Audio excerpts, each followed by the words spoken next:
Hey, Christ Covenant Church, it's Pastor Jason, and want to talk to you a bit about where we are going in God's Word this week. I love how we travel through God's Word together as we seek to submit to Jesus as Lord and to allow the truth of His Word to speak into our minds and our hearts and our daily lives. And this week we are in John chapter 13. We began John chapter 13 last week. We will complete it this Sunday, and we're going to look at this contrast between the betrayal of Jesus and true discipleship, truly following Jesus. We're going to see this in the 11 disciples and the one disciple.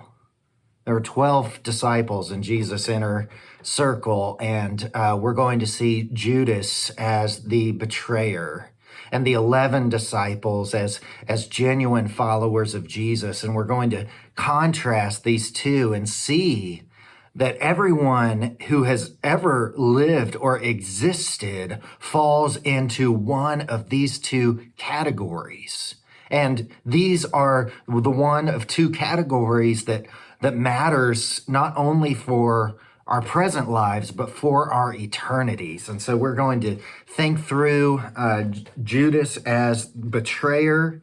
We're going to think through the genuine disciples as they come so close to the moment of God's glorification through Jesus Christ's death and resurrection. And we're going to see Jesus tell them a new commandment.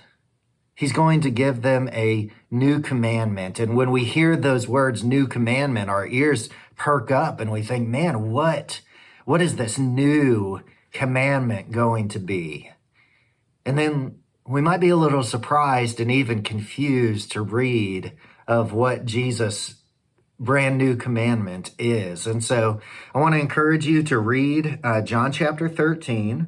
We'll be walking through verses 18 through 38, and we will explore Judas and his betrayal, this new commandment that Jesus gives his disciples, and how Jesus alone is going to be able to fulfill what is necessary for our salvation.